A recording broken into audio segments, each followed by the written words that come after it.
안녕하세요. 저는 착한 아들 둘을 둔 나약한 엄마입니다. 제게는 생각만 해도 끔찍하고 여태 살 떨리는 경험이 하나 있는데요. 아직도 그때의 기억을 털어내지 못하고 가끔씩 악몽을 꿉니다. 두 번 다시 겪고 싶지 않은 일을 지나오면서 제 스스로가 정말 쓸모없고 나약한 존재라고 생각했어요. 두 아이의 엄마로서 전혀 그 노릇을 못했고 무능하기 짝이 없다고 자책을 많이 했죠. 한때는 엄마의 자격이 없다고 여기며 정말 큰일 날 생각까지 했던 사람입니다. 그때마다 제 곁에서 정신 차릴 수 있도록 따끔하게 충격을 준 남편 덕분에 끝내 기회를 다시 얻었네요. 이 글을 쓸 수 있게 되기까지 마음적인 여유를 얻는 데에 굉장한 시간이 걸렸습니다. 이제는 2년 전의 이야기가 되어버린 저의 끔찍한 과거를 지금 청취자들에게 들려드리고자 합니다. 저희 부부는 중국집 가게를 하는 사장입니다.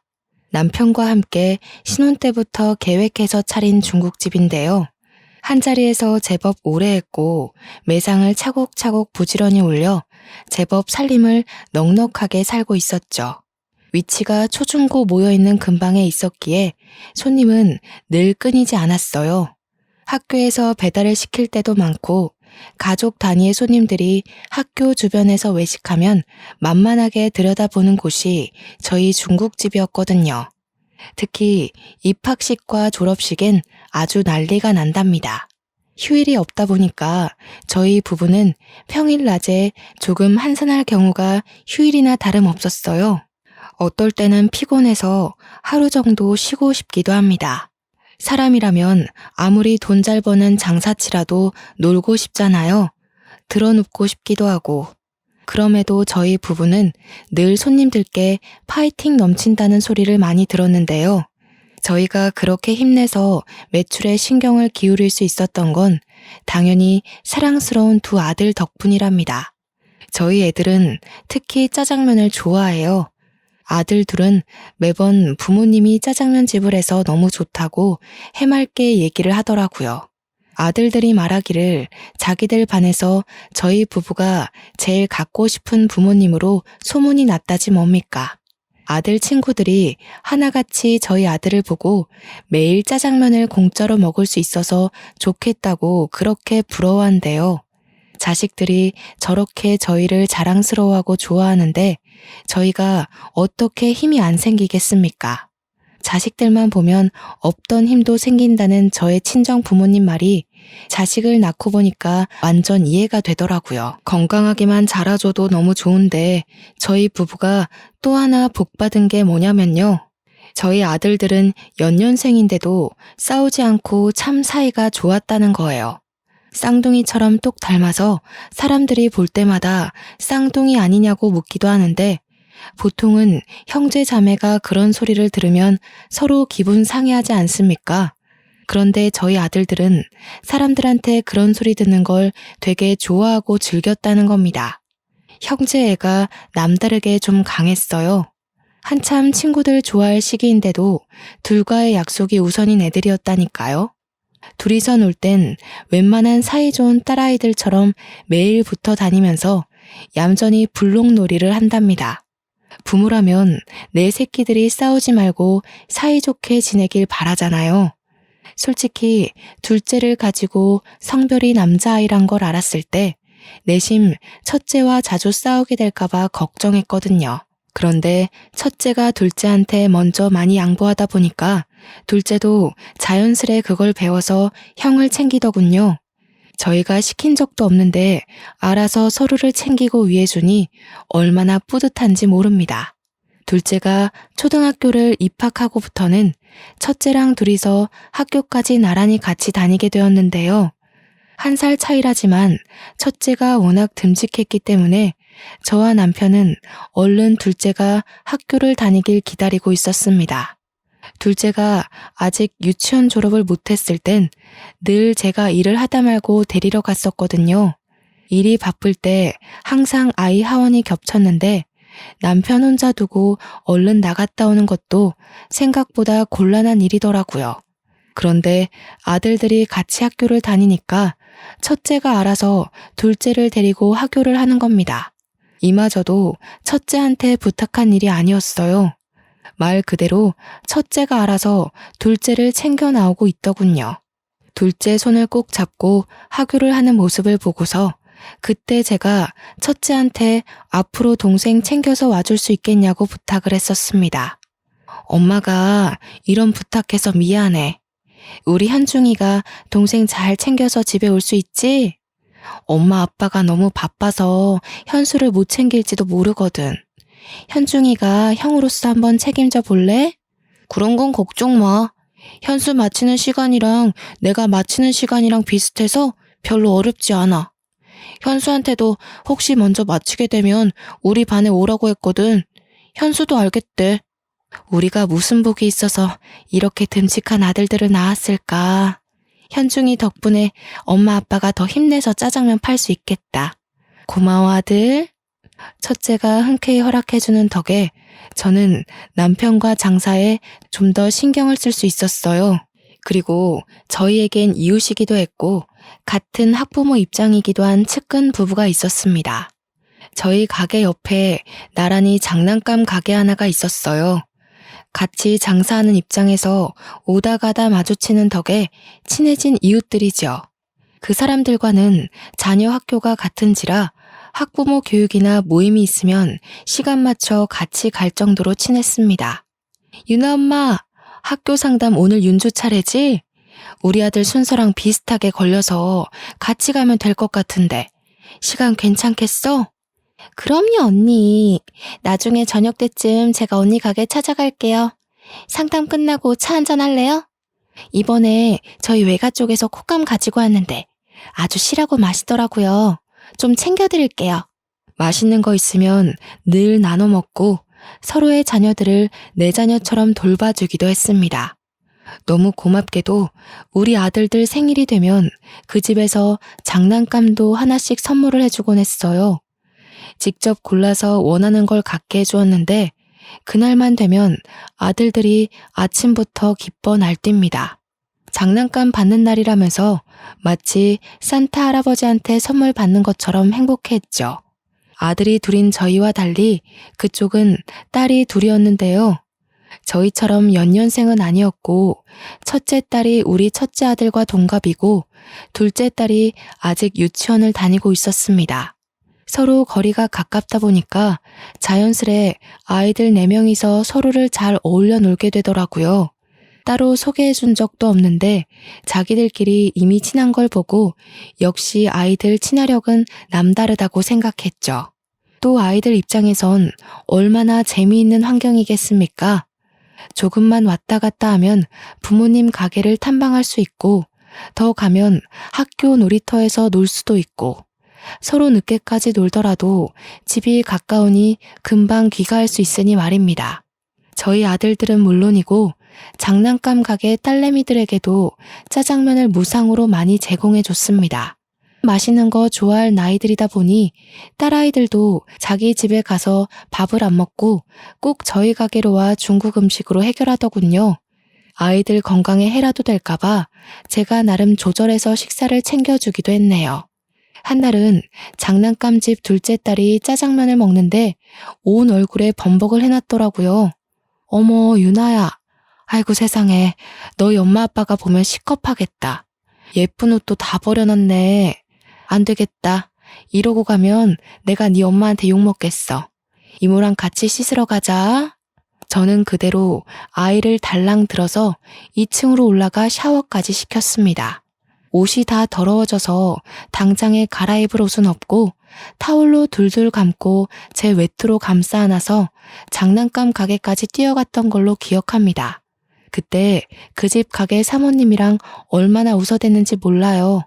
그 집에서 고맙다고 말하다가도 자기 딸내미 몰골을 보면서 귀엽다고 엄청 사진을 찍었습니다. 지나고 생각해보니 그 당시 참 즐겁고 평화로운 날들을 보냈었네요. 아이들 넷은 주로 학교 앞 놀이터에서 놀곤 했습니다. 아무래도 놀거리가 가장 많은 곳은 놀이터이지 않습니까? 놀이터는 저희 가게에서 횡단보도 하나만 건너면 바로 있어요. 항상 시간과 약속을 잘 지키면서 놀던 아이들이기에 부모 되는 저희 입장에서 걱정이 좀 덜했던 것 같습니다. 정해진 시간까지 놀고 와서 저희 집에서 같이 밥 먹고 해산하는 게 아이들의 패턴이었죠. 둘째들은 휴대폰이 없었지만 첫째 2명은 휴대폰을 가지고 있었기에 연락이 가능하다는 점에서 어른들이 조금 더 안도했습니다. 그랬기 때문에 아이들에겐 늘 문제가 없었고 매일 같은 일상이라 그날의 실수는 더더욱 상상하지 못했어요. 지금도 당시만 생각하면 그렇게 심장이 떨립니다. 이날 제 목숨이 끊어진 것과 다름이 없는 일이 발생한 것인데요. 한날 장난감 가게 부부를 저희 중국집으로 초대해서 브레이크 타임에 같이 담소를 나누고 있던 적이 있었습니다. 한참 놀고 있어야 할 아이들이 갑자기 허둥지둥 소리를 지르며 들이닥치는 겁니다. 엄마, 아빠, 어떤 아저씨들이 현수 잡아갔어요. 문방구에 유나 젤리 산다고 같이 갔다가 유나가 울면서 혼자 돌아왔는데 현수가 잡혀갔다고 그랬어요. 원래 유나를 데려가려고 했는데 현수가 구해주다가 현수가 잡혀갔대. 우리가 다 같이 가봤는데 이미 현수가 없어져서 못 찾았어. 아이들이 서로 큰 소리로 자기의 의견부터 앞세우고 옆에서 유나까지 오느라 뭐라고 얘기를 하는지 다들 처음엔 바로 알아듣지 못했습니다. 응? 뭐라고? 한 사람씩 얘기해봐. 뭐 재미난 일 있었던 거야? 다들 얼굴에 땀이 장난 아니네. 오늘 단체로 목욕시켜야겠어. 이때만 해도 다들 남편 말에 하하호호 웃기만 했던 걸로 기억합니다. 그런데 엄마라면 자식이 잘못된 상황에 대한 촉이란 게 있잖아요. 그 난잡하고 정신없는 상황에서 제 온몸의 털이 바짝 솟는 겁니다. 남편을 포함해서 장난감 가게 부부들도 아이들을 우선 진정시키는 데에 신경을 기울인 반면 저는 가게를 당장 박차고 나갔습니다. 중구난방한 아이들의 주장에서 제 둘째 아들의 위험한 신호를 알아들었거든요. 제가 가장 먼저 가게를 뛰쳐나왔고 뒤늦게 아이들에게서 상황을 제대로 듣고 따라 나온 남편과 장난감 가게 부부가 시겁하며 같이 뛰었습니다. 저희들 모두는 우리 첫째가 알려주는 곳으로 정신없이 달려갔어요. 그러니까 아이들 말은 골목 쪽에서 차 한 대가 나타났고 원래는 유나를 데려가려 했는데 같이 있던 제 둘째 아들이 그걸 말리다가 아저씨 다리를 깨물었고 그것에 화난 아저씨가 유나를 버리고 제 아들을 잡아갔다. 그렇게 설명을 해주었습니다. 그 말을 듣는데 순간 머릿속이 새하얘지는 게 아니겠어요? 다리에 힘이 풀리고 심장이 내려앉아 정신을 차릴 수가 없더라고요. 어떡해 여보, 우리 현수 어떡해. 잘못된 거 아니야? 이게 대체 무슨 일인 거야. 빨리 찾아야 돼. 이러고 있을 시간 없어. 경찰 불러 얼른. 남편도 사태의 심각성에 놀란 듯 했지만 제가 정신없이 우니까 일단 저를 진정시키려 하더군요. 저는 애꿎은 남편을 붙잡고서 다 필요 없으니까 당장 경찰한테 전화 좀 해달라고 소리만 질렀습니다. 옆에서 장난감 가게 부부가 대신 신고를 해주었고 얼마 뒤 경찰이 우리를 태우러 왔어요. 경찰과 함께 확인한 놀이터 근방 CCTV에는 검정색 차는 잡히지만 담장에 가려 아이들의 모습은 보이지 않았습니다. 안타깝게도 차가 다닐 수 있는 골목임에도 불구하고 사각지대였던 겁니다. 경찰이 곤란해하는 눈짓을 보곤 정말 실신할 정도로 정신을 놓을 것 같았네요. 저희가 다 같이 경찰서로 오는 바람에 어쩔 수 없이 아이들도 같이 데려왔는데요. 경찰이 유일하게 목격자인 아이들에게 현장을 한 번 더 물어보는 겁니다. 그런데 또 문제는 정작 어느 정도 판단력이 있는 첫째들은 어린 유나한테 얘기를 전해 들은 거였단 거지요. 우리 아들을 데려간 아저씨들을 본 사람은 고작 6살인 유나밖에 없었다는 거예요. 어린 아이의 말은 신빙성이 없지만 그래도 경찰이 유나한테 조심스레 물었습니다. 그러나 그 일 이후로 지레 겁을 먹은 유나는 부모 뒤에 숨기만 할 뿐 어떤 얘기도 해주지 않았습니다. 가슴이 미어 터질 것처럼 불안하던 저는 결국 어린아이한테 몹쓸 짓을 해버렸는데요. 다짜고짜 유나를 붙들고 무섭게 다그치고 말았습니다. 말해 유나야, 네가 봤잖아. 우리 현수 데려간 아저씨들 너밖에 안 봤잖아. 네가 말해야 현수를 찾을 수가 있어. 현수 엄마, 왜 이래요? 우리 유나도 많이 놀라서 시간이 필요하단 말이에요. 불안한 건 알겠는데 그래도 아이한테 이러는 건 아니죠. 유나한테 시간이 필요할진 몰라도 내 아들한텐 시간이 없다고요. 우리 현수가 유나 구하다가 그렇게 됐다잖아요. 다른 사람도 아니고 유나 엄마가 이렇게 나오면 안 되죠. 상황이 참 엉뚱하게 흘러가 버렸는데요. 항상 친구처럼 지냈던 유나 엄마랑 결국 싸움을 벌이고 말았지 뭡니까. 어른들이 목소리 높여서 다투다 보니까 유나는 또 큰 울음을 터뜨렸고, 경찰은 그런 유나한테서 더 이상 목격자 진술은 어렵다고 판단을 해버렸습니다. 당시에는 유나의 진술이 무엇보다 큰 희망이었는데 그것마저 가망이 없게 되자 저는 절망하고 말았는데요. 경찰들한테 무릎을 꿇고 사정을 하면서 제발 우리 아들 좀 찾아달라고 부탁을 했습니다. 그나마 이성을 붙들고 있던 남편이 경찰과 얘기를 해서 신고 접수를 했던 걸로 압니다. 그 길로 우리 집과 장난감 가게 부부는 사이가 서먹해졌어요. 그래도 꽤 긴 세월을 이웃으로 함께 잘 지냈는데 한순간에 남보다 못한 사이가 되어버렸죠. 그러거나 말거나 저는 경찰 도움으로 아들 찾는 데 여념이 없었습니다.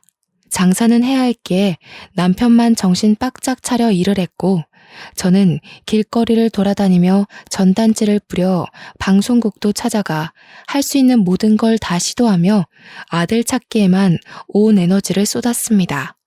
저희 집이 돈이 부족한 게 아니기 때문에 제 아들을 찾기 위해서 더더욱 수단을 가리지 않았죠. 그러면서도 하원하고 돌아오는 유나를 기다렸다가 유나를 붙잡고 계속해서 그날의 진위를 물었습니다. 유나야, 아직도 말해줄 생각이 없는 거니? 우리 현수는 너 구하려다가 사라졌는데 너는 뭐가 그렇게 무서워서 입을 꾹 닫고 있는 거야? 이모가 불쌍하지도 않아? 유나가 기억나는 거 조금만 얘기해줘도 현수 오빠 찾을 수 있어. 응? 그만하세요, 아줌마. 저희 엄마가 아줌마 만나서 얘기하지 말라고 그랬어요. 제 동생 그날 이후로 잠도 제대로 못 자요. 엄마가 최대한 그날을 잊는 게 좋다고 저보고도 얘기하지 말라고 했어요. 뭐? 지금 너희들은 다 무사하다고 이렇게 모른 척하는 거야? 우리 현수가 유나를 무슨 마음으로 구했는데 어떻게 우리한테 이럴 수가 있어? 유나가 잠을 제대로 못 잔다고? 그럼 우리 현수는, 집에도 못 오고 있는 우리 현수는 얼마나 무섭겠어. 아이들한테 화풀이를 해서는 안 되는 거였는데 어른답지 못하게 고작 9살과 6살짜리 애들을 붙잡고 성질을 내버렸습니다. 그냥 너무 화가 났던 것 같아요. 우리 아들이 좋은 마음으로 유나를 도와줬을 걸 알기 때문에 마냥 모른 척 그날을 덮으려고 하는 유나 식구들이 밉더라고요. 제가 울분을 터뜨리자 윤주가 유나를 슬쩍 당기며 제게서 떨어뜨려 놓았습니다. 그대로 저한테서 도망쳐 부모님을 부르며 집으로 달려갔죠. 저만 이 상황이 답답했던 겁니까? 유나네 부모님들은 같은 어른이 돼서 어떻게 이럴 수 있답니까? 자기 딸을 살리다가 우리 아들이 변을 당한 건데 어쩜 이리 모르쇠하고 있을 수 있어요? 하루 이틀 지날 때마다 커져가는 불안감을 이기지 못하고 저는 장난감 가게까지 찾아가서 난동 부리길 여러 번 했던 것 같습니다. 유나 엄마, 좀 나와 봐요. 유나 엄마가 어떻게 우리한테 이래요? 우리 아들이 왜 그런 변을 당했는지 알면 유나 엄마가 이러면 안 되는 거잖아요. 유나네 식구만큼은 이 상황을 모른 척하면 안 되는 거 아니에요? 여보, 이러지 마. 사정 이해 못하는 거 아니잖아. 여기서 이런다고 우리 아들 일이 해결되는 게 아니야. 그만하고 나랑 같이 계속 알아보자. 말이 안 되잖아. 우리 아들이 왜 그렇게 됐는데. 관련 없는 사람들도 아니고 유나가 우리 아들을 봤어. 유나랑 내 아들이 같이 있었다고. 내가 이렇게라도 안 하면 우리 아들을 정말 찾지 못할 것 같아서 이러지. 제가 동네에 떠나가도록 소리를 지르고 오열을 하고 욕을 해도 유나 부모는 코빼기도 모습을 비추지 않았습니다. 그럼에도 양심은 있는지 저를 경찰에 신고까진 안 하더라고요. 그냥 문을 걸어 잠그고 제가 지쳐서 떠날 때까지 두들기도록 내버려 두기만 했습니다. 정말 고통스러운 시간이었어요. 경찰한테서 연락은 잠잠하고 자꾸 시간은 흐르는데 날씨는 또 얼마나 좋은지. 학교를 하교한 아이들의 웃음소리가 식당 안으로 흘러 들어올 때면 귀를 틀어막고 정수기 옆 구석에 앉아 울기만 했습니다. 제가 얼마나 못난 상태로 시간을 보내고 있었으면 우리 첫째가 와서 저를 달래주기까지 했을까요? 첫째가 저더러 미안하다고, 자기가 동생을 제대로 살피지 못해서 그렇게 된 거라고, 잘못했다 사과를 하는 게 아닙니까? 도대체 제가 무슨 큰 잘못을 했길래 둘째뿐만이 아니라 우리 첫째한테도 이리 못난 엄마 노릇을 하고 있는 건지. 고작 초등학생이었던 첫째를 꼭 안아주면서도 저는 망가지기 시작한 우리 가정을 마냥 손 놓고 있어야만 했습니다. 앞으로 우리 식구들이 얼마나 아픈 시간을 보낼지가 예측이 되더라고요. 별 수 없었죠. 그걸 알았음에도 제가 전혀 차릴 기운이 없었다는 겁니다. 그렇게 세월이 흘러서 결국 유나가 초등학생이 될 때까지 제 아들은 찾지 못했어요. 그 사이 결국 유나네는 이사를 가게 되었죠. 아마 그때부터였을 겁니다. 저는 다 죽은 사람처럼 집 밖을 나오지 않았어요. 장사도 돕지 못하고 내내 둘째 방에 누워만 있었습니다. 우리 아들의 살내음이 여전히 남아있는 그곳에서 벗어나지 못했어요. 매일 울기를 반복했고 실제 둘째의 꿈을 몇 번 꾸기도 했습니다. 첫째와 남편은 저를 걱정하면서도 어쩌지 못해 같이 소가리만 했는데요. 아픔이라는 건 시간이 약이라는데 저는 아들을 잃은 지 수년이 지나도 정신을 못 차리겠더라고요. 벌써 둘째를 못 본 지가 20년 가까이 되었지만 저의 시간은 여전히 과거의 그날로 멈춰 있었고 남편이 저를 병원에 데려갈 정도로 우울증까지 찾아왔습니다. 저 때문에 남편이 많이 고생했어요. 남편도 아들을 잃은 상심이 말 못하게 클 텐데 제가 너무 몸져 눕다 보니까 그 마음을 억지로 억눌렀을 거란 말이에요. 남편이랑 첫째 생각하면 그만 기운을 내야 하는데 하면서도 돌아서는 순간 둘째 생각 때문에 모든 걸 다 까먹어버리고 말았습니다. 그렇게 저희 식구들은 둘째가 없는 그 순간부터 매일 지옥길을 걸어왔습니다. 여보, 이번에 현중이 졸업해. 현중이가 당신 왔으면 좋겠다고 하더라. 언제까지 현수 때문에 현중이 내버려 둘 거야. 현중이 생각해서라도 기운 내야지. 제 시간은 둘째가 8살인 그때로 멈춰 있는데 어느새 첫째는 대학을 졸업하는 나이가 돼버렸더라고요. 제가 살펴보지 못한 사이에 첫째는 벌써 의대 졸업을 앞둔 장학생이 되어 있었습니다. 시간이 벌써 그렇게 흘러버렸다는 걸 정말 몰랐어요. 그런데도 왜 나는 여태 둘째를 찾지 못했을까? 내겐 그렇게 수많은 날들이 있었고 기회가 많았는데 왜 무력했을까? 더 힘을 내지 못했을까? 이렇게 모든 생각들이 결국 둘째로 이어지고 끝내 저를 향한 자책으로 연결이 되는데 제가 첫째를 챙길 수 있었을 리 만무하지 않습니까? 저는 남편과 첫째 졸업 이야기를 하다가도 둘째를 어제 잃은 사람처럼 남편 품에서 또 눈물을 흘렸습니다. 나 죽을 것 같아, 여보. 아무래도 안 되겠어. 우리 현중이한테 너무 미안하지만 나 우리 현수 이렇게 보내고 못 살아요.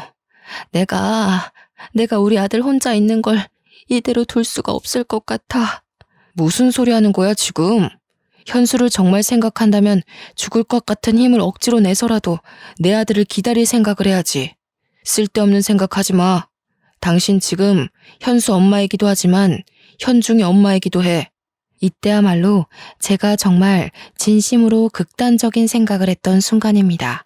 그 어린 아들이 누군지도 모를 어른의 손에 잡혀가 낯선 곳에서 혼자 두려움에 떨고 있을 생각을 하니 엄마인 제가 숨을 쉬고 있는 게 너무나도 죄스럽게 느껴졌거든요. 엄마로서 아무것도 못하고 손 놓고만 있어야만 하는 당시 현실이 저를 손가락질하는 기분이었습니다. 아무래도 제가 무의식적으로 우리 아들이 죽었다고 인정한 듯 싶어요. 그래서 그때 아마 제 둘째를 따라 죽고 싶었던 게 아닌가 생각이 듭니다. 제가 그런 위험한 고백을 하고 나서부터 남편과 첫째는 번갈아가며 저를 더 극진히 보살폈습니다. 그야말로 민폐 덩어리가 따로 없었죠. 둘째를 잃고 엄마의 자격이 없다고 반평생을 괴로워하며 살았음에도 정작 살아있는 식구들에게마저 여전히 쓸모없는 아내이자 엄마로 있었던 거예요. 남편한테도 너무 미안했지만 특히 첫째한테 미안해서 한날의 졸업을 앞뒀는데도 공부를 하고 있는 첫째 방을 찾아갔습니다. 현중아, 엄마가 미안해. 엄마가 진작에 정신을 차리고 우리 현중이 보살펴줬어야 하는데 아무것도 못해주고 이렇게 슬퍼하기만 했네. 너무 미안하다, 아들. 누굴 닮아 이렇게 잘 커준 건지. 우리 아들 정말 훌륭하게 자라줬네. 졸업 너무 축하해. 엄마, 나 아직 현수 포기 안 했거든. 앞으로도 현수를 직접 눈으로 보기 전까지 포기 안 할 거야. 근데 우리가 현수 생사는 알아야 되잖아. 당연히 현수가 살아있다고 믿지만 확실히 하기 위해서 이제 그만 유전자 등록을 하는 게 어떨까 싶은데. 첫째는 자기도 둘째가 돌아오길 나날이 기도하고 있다고 했습니다. 동생을 지켜주지 못했다는 사실에 첫째도 그날이 꽤 트라우마로 남아있는 것 같았어요. 그러면서도 과연 정말로 동생이 살아있을까 그런 걱정 때문에 늘상 무거운 책임을 안고 있는 듯 했죠. 저는 첫째가 하고자 하는 말이 무슨 뜻인지 못 알아듣는 게 아니었습니다. 단지 둘째의 죽음을 받아들이기가 겁이 나서 차마 경찰서에 유전자 등록을 못했던 거예요. 하지만 이젠 정말 때가 왔고 더는 저 하나 때문에 식구들까지 괴롭게 할 수 없다고 생각했습니다. 그래, 그러자. 우리 현수 그만 보내주자. 현수도 이해할 거야. 우리 가족이 현수를 잊지 않고 늘 함께라는 걸 다 알고 있을 거야. 저는 끝내 첫째의 제안을 받아들였고 둘째를 찾는 것에 대해 마지막을 직감하고서 눈물을 터뜨리고 말았습니다. 그렇게 첫째의 도움을 받아 둘째 아들을 신고했던 경찰서로 가서 유전자 등록을 신청했어요. 경찰서에선 국과수에 연결해 신고 당시 맡겼던 둘째 유전자 데이터가 남아있는지 찾기 시작했고 근 20년을 기다린 아들의 죽음을 오롯이 제가 감당하기 힘들 것 같아 연락받을 전화번호로 남편의 것을 남기고 돌아왔습니다. 돌아오는 길 아들은 학교 일 때문에 잠시 샛길로 빠졌고 남편은 장사를 하고 있는 시점에서 저는 학교 놀이터로 방향을 꺾었습니다. 둘째를 잃고 나서 한 번도 와보지 않았던 그 놀이터를 걸으며 우리 아들이 뛰어놀았던 곳곳을 둘러봤어요. 아이의 얼굴이 잊히지도 않고 속속들이 떠오르더라고요. 한 번만이라도 좋으니 마지막 인사라도 해주고 보내고 싶은데 장례도 치르지 못하고 불쌍하게 보내줘야 하는 우리 둘째를 생각하며 저는 겨우 기억하고 있는 추억들을 정리하고 있었습니다. 그러나 이제 그만 놔줘야 된다고 마음을 먹었는데도 불구하고 또 금세 가슴을 쥐어뜯고 말았는데요. 그렇게 한참 동안 쭈그려 앉은 채로 손바닥에 얼굴을 묻고 있다가 잠깐 고개를 들었습니다. 그러자마자 제 눈에 들어온 한 사람이 있었는데 마주보면 보이는 벤치 옆으로 웬 아가씨 한 명이 서 있더군요. 분명 놀이터의 소수 아이들 말고는 어른이라곤 저밖에 없었거든요. 아가씨가 제 눈에 들어온 이유는 다름 아닌 아가씨가 저를 보고 있었기 때문이었어요. 우연한 눈맞춤이라고 치부하기엔 아가씨의 눈길이 꽤 끈질기게 제게 붙어 있었습니다. 처음에는 제가 너무 뜬금없이 울고 있어서 이상하게 보는 건가 싶었어요. 그래서 오히려 마음을 추스르며 앉은 자리에서 일어났죠. 눈길을 돌리며 눈마국을 정리했습니다. 그런데 슬쩍 다시 본 아가씨 또한 저처럼 울기라도 했는지 눈가를 훔치면서 돌아서더라고요. 그냥 그러려니 생각하며 넘길 수 있는 일이라고 볼 수도 있으나 그때의 제 느낌은 좀 달랐습니다. 제 기분상 아가씨가 분명 저를 알고 있는 사람 같았고, 그게 마치 제 사정 또한 알고 있다는 걸로 느껴졌어요. 그러니까 꼭 우리 둘째의 사고를 같이 슬퍼하는 것처럼 보였다는 거죠. 그 생각이 들자마자 떠오른 한 사람이 있었는데요. 바로 유나라는 아이였습니다. 유나는 우리 둘째보다 2살이 어렸으니까 아마 저 여자처럼 아가씨가 다 되었을 겁니다. 저는 뒤늦게 일어나 급히 아가씨가 사라진 도로 쪽으로 달렸는데요. 이미 인파 속으로 묻힌 아가씨의 흔적은 찾을 수 없는 지경이 되어버렸습니다. 과연 그 아가씨가 정말로 유나였을까요? 그날의 기억은 아직까지도 의문으로 남는 일이네요. 국과수에서 연락 주기로 한 당일이 되었을 때 저는 마지막으로 둘째 아들의 이불을 개면서 짐을 하나씩 정리하고 있었습니다. 그런데 다짜고짜 남편이 문 부서질 듯 활짝 열고서 급히 뛰어들어오는 거 아니겠습니까? 그러면서 하는 말이 유전자 검사 의뢰한 거 경찰한테서 연락이 왔다고 하는 겁니다. 남편이 제 손을 꼭 잡고 눈물을 보이면서 하는 말에 저는 또 한 번 머릿속이 텅 비워져 버렸습니다. 여보, 현수가 살아있대. 경찰이 지금 위치 파악 중이야. 어떻게 이럴 수가 있지? 우리 현수가 정말 장하게 버텨준 거야. 거 봐. 우리 아들 살아있을 거라고 했잖아. 이제 다 끝났어. 여보, 더 이상 마음고생 안 해도 돼. 정말 고생했어. 남편의 말을 듣는데 지금 제가 꿈을 꾸고 있는 건지 판가름하기까지 오래 걸렸습니다. 남편이 울면서 저를 품에 안아주었을 때야 저는 모든 사실을 실감했죠. 그게 정말이야? 정말 우리 아들이 살아있대? 어디? 칠있대. 당장 가봐야겠어. 여보, 나 좀 아들한테 데려다줘. 경찰이 연락 줄 거야. 아마 하루 정도는 걸릴 거라고 했어. 이제 막 추적 들어갔다고 찾는 건 지금부터래. 아마 살아있을 가능성이 크다고 했어. 남편 말대로 둘째를 찾은 뒤에 연락을 주겠다던 경찰은 하루가 지나서 다음날 아침에 전화를 해주었습니다. 진작에 일정을 정리해놓았던 저희 가족은 모두 경찰서로 정신없이 갔어요. 경찰이 안내해준 곳으로 따라갔더니 웬 청년이 하나 앉아 있었는데요. 좀 꾀지지하긴 했으나 우리 둘째가 맞다는 걸 단번에 알아봤지 뭡니까.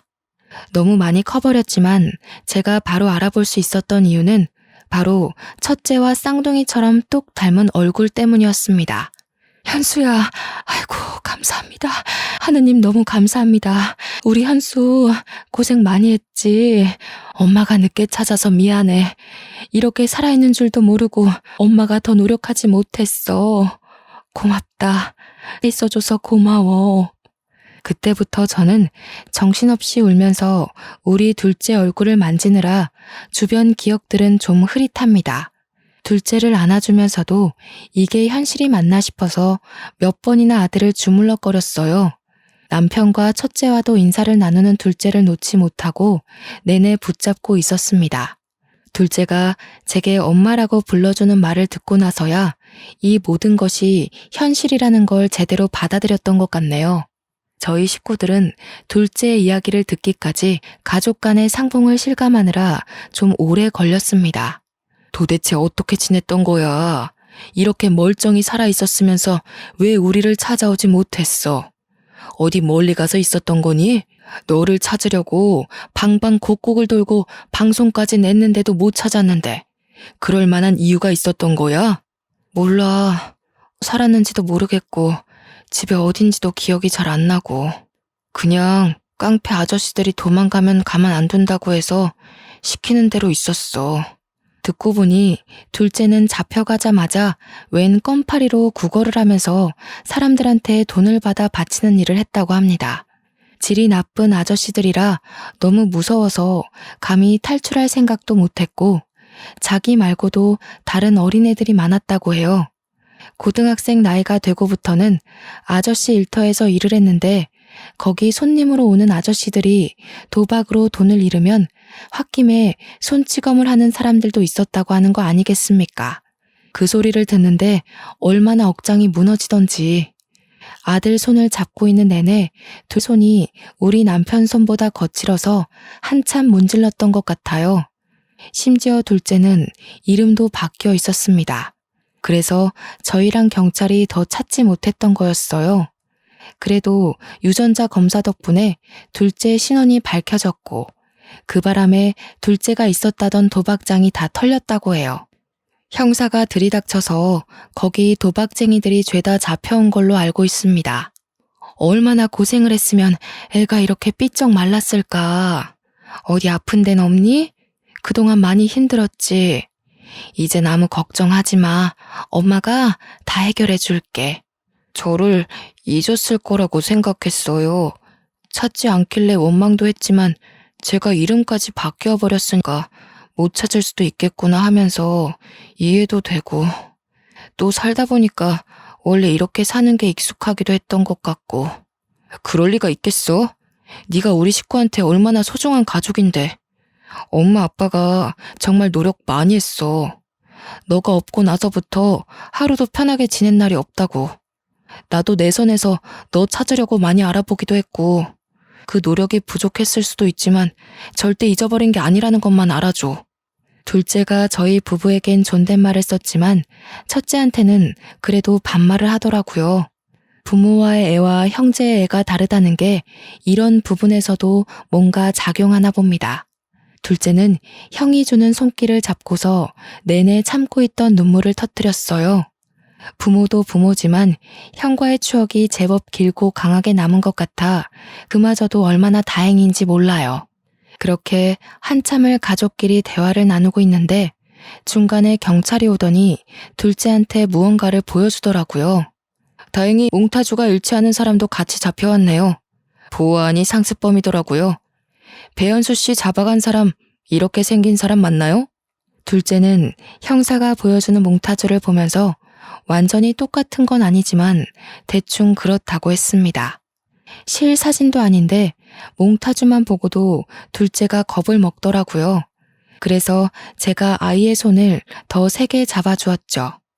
헌데 경찰이 보여주는 몽타주에서 좀 의아한 부분이 있었습니다. 이건 저만 그렇게 느낀 것이 아니라 식구들 모두 이상하게 생각한 부분이었는데요. 저희 사건에는 어린아이 유나 말고는 목격자가 없었지 않습니까?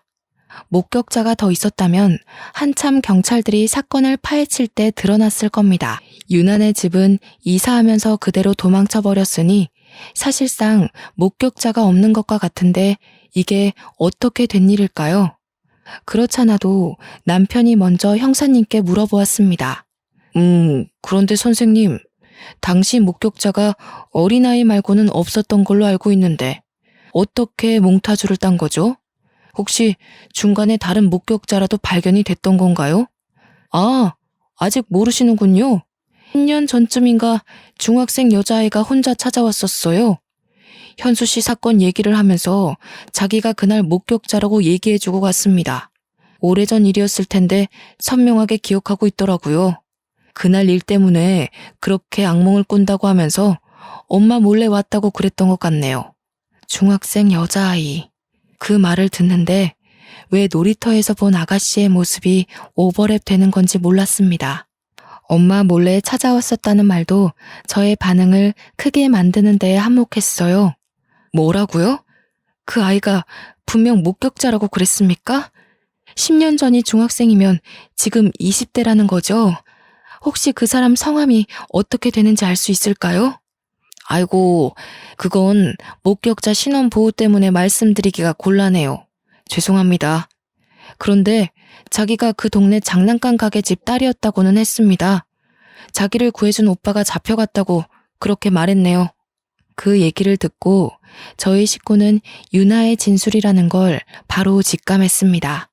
그렇다면 전날 놀이터에서 봤던 그 아가씨가 정말 유나였던 걸까요? 확실한 증거는 없지만 왠지 유나가 맞는 것 같은 느낌이 들었어요. 듣자 하니 유나도 그날이 트라우마로 남아 혼자 마음고생을 많이 했나 봅니다.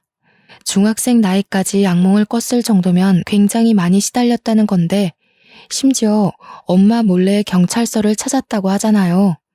유나 엄마는 그 이후로도 계속해서 유나에게 그 기억을 지워주려고만 했나 봐요. 유나 엄마 입장에서는 자기 자식이 그만 그 어두운 과거에서 헤어나오길 바랬겠죠. 그런데 오히려 그 방법 때문에 유나가 과거를 더 또렷하게 기억했는지도 몰라요. 정작 유나의 근본적인 상처를 어루만져 주지 못하고 아이를 더 힘들게만 한 게 아닌가 싶네요. 저 또한 지난 일이라지만 당시 우리 둘째 일 때문에 그 조그만 아이를 닥달했던 게 문득 미안했습니다. 분명 저의 어른답지 못한 발악 때문에 유나한테 더 트라우마가 되었을 거라고 봐요. 지금은 유나네가 어디서 어떻게 살고 있는지 모르겠지만 우연히 만나게 된다면 유나한테 꼭 미안했다고 말해줘야겠습니다. 경찰서를 나온 뒤 저희 식구는 둘째를 데리고 가장 비싸고 맛있는 레스토랑에 가서 밥을 먹이려고 했습니다. 그러나 둘째가 식구들이랑 같이 엄마가 해주는 밥을 먹고 싶다고 해서 바로 집으로 데려갔네요. 저는 상다리가 부러지도록 1시간 넘게 밥상을 차렸습니다. 식사 자리에서도 저희 식구는 둘째가 밥 먹는 모습만 한참 바라봤어요. 나 체하겠어요. 빨리 밥들 먹어요. 나도 울고 싶은 거 엄청 참고 있거든요. 그러니까 이제부터 그만 울기야. 지금까지 서로 얼마나 많이 울었겠어요. 만나서까지 울지 말아요, 우리. 이제 서로 웃기만 해요. 그래, 그러자. 그래도 이 말은 꼭 해주고 싶네. 이렇게 잘 버텨줘서 너무 고맙다. 앞으로 하고 싶은 일, 사고 싶은 거 있으면 형을 말해. 형이 다 해줄게. 누구보다 힘들었을 우리 둘째가 앞으로 사회에 정상적으로 재개할 수 있도록 저희 식구는 지원을 아끼지 않을 생각입니다. 저는 아직도 이게 꿈인지 생시인지 가끔 몰라서 자다가 새벽에 일어나 둘째 방문을 열어봐요. 벌써 이 일이 2년 전이 되었음에도 한번 둘째와 못해봤던 추억들을 나누려면 또 다른 의미로 정신이 없을 것 같습니다. 그렇게 지내다 보면 자연스레 저의 불안한 증세도 많이 완화되겠죠. 기적처럼 제 품으로 돌아와준 우리 아들의 이야기를 쓰면서 과연 제가 글을 잘 마무리할 수 있을까 싶었는데 벌써 마지막 인사를 할 차례네요. 이곳에 제 아픔을 풀기까지 오랜 시간이 걸렸다고 말씀드렸는데요. 나름 여기다 정리를 해보니까 지난 날보다 제가 많이 안정되었다는 걸 느꼈습니다. 좋네요. 이런 기회를 통해 제 안에 있던 온전한 트라우마를 꺼내놓은 기분이에요. 너무 감사한 시간들이었고 꼭 아픈 사연이 아닌 기가 막히게 행복한 사연들도 여기다 써보고 싶은 마음입니다. 이런 좋은 기회가 존재하는 것도 다 감상해주는 청취자분들이 존재하기 때문이겠죠. 청취자분들의 관심 덕분에 저뿐만 아니라 모든 사연자들이 치유를 받고 가는 게 아닌가 싶습니다. 오늘도 역시 또 하나의 사연을 경청하여 들어주셔서 감사하고요. 하시는 일 늘 번창하시기를 바라겠습니다. 그럼 이만 인사드릴게요.